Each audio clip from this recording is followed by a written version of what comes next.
Blue City Exodus. Former New York Governor Andrew Cuomo telling a group of business leaders at a breakfast meeting on Saturday that if Mamdani wins the New York mayoral race, he's moving to Florida. Now, Cuomo saying, quote, "It's all or nothing. We either win or even I will move to Florida, God forbid."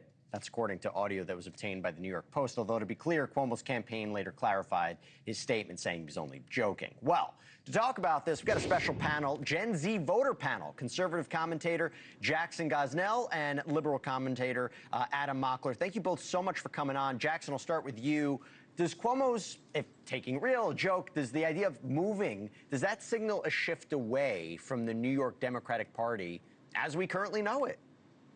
Well, I think so, and you see what's happening in New York. A lot of people are really losing their mind over this guy, and I think rightfully so. Now, Democrats said they were going to move out when Trump became president, and nobody really did that. But in this case, I believe that this guy is way worse than Donald Trump. So maybe people will actually do it. I certainly think business will be impacted in New York if he becomes mayor. Adam, what do you think? Democrats risk alienating their own by going too left? I mean, if Mamdani becomes the mayor of New York City, then that means that he won the votes. He just won the Democratic primary. So the idea that Democrats in New York aren't happy with it is rebuked by the fact that he won the primary. If you want to say that we're losing the old Democratic Party, and the old Democratic Party is Cuomo, then I'm just not sure that that's something we want to return back to. I mean, Zoran is slightly farther to the left than me. I think I have some problems with the way he wants to achieve his policies, but you have to admit he's uniquely charismatic and good at talking to people. That's a good point. I mean, Jackson, that Adam makes, if he wins, let's say he wins the mayoral race, does the party need to shift? I mean, Zoran Mamdani, he spent the weekend in Washington meeting with party leaders. He failed to pick up the support of Hakeem Jeffries, who's the House Minority Leader, or even Senate Minority Leader Chuck Schumer. But is that a big deal in the end if he wins? I would say it is a big deal if he wins. Certainly, it would be the people's vote. Having said that, there's a lot of business in New York, and I don't think they're going to be too fond of this guy. Maybe the people who are far left in New York City will love him, and that's great for them. They get to vote and have their voice heard. But I think there's a lot of industry in New York City that you will see leave if he becomes the mayor.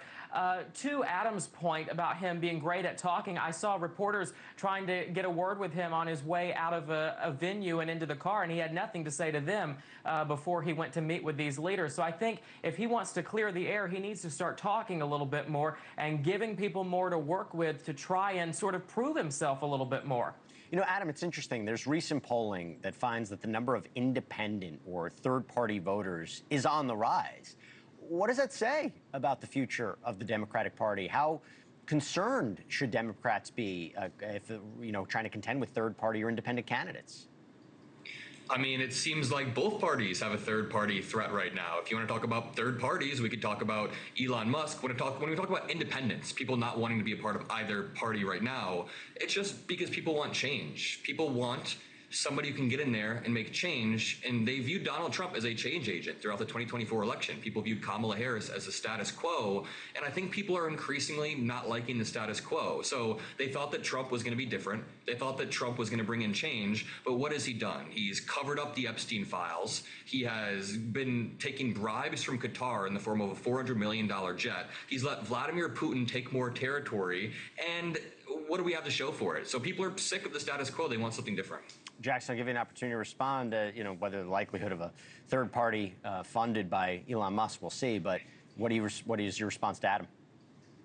I would say he has a fair point on the Epstein files. I'm disappointed in how the administration handled the Epstein files. He ran on a campaign of unleashing them and then sort of got quiet until there was a lot of public pressure, and we're still not seeing much on that front. Having said that, he is executing other campaign promises, like making other countries pay their fair share, such as Canada and those around the world who have historically taken advantage of the United States. He's also deporting illegal immigrants in our country and those who are committing violent crimes as well. So I think he is executing a lot of his campaign promises. He's certainly not the status quo. I think that's what people voted for. But I do agree on the Epstein files. There needs to be more transparency. You know what I like about having Jackson Gosnell and Adam Mockler on? They're the future. You're looking at it right now. Two very intelligent young people who are going to be the future of politics. Thank you so much for taking the time, both of you. Appreciate it.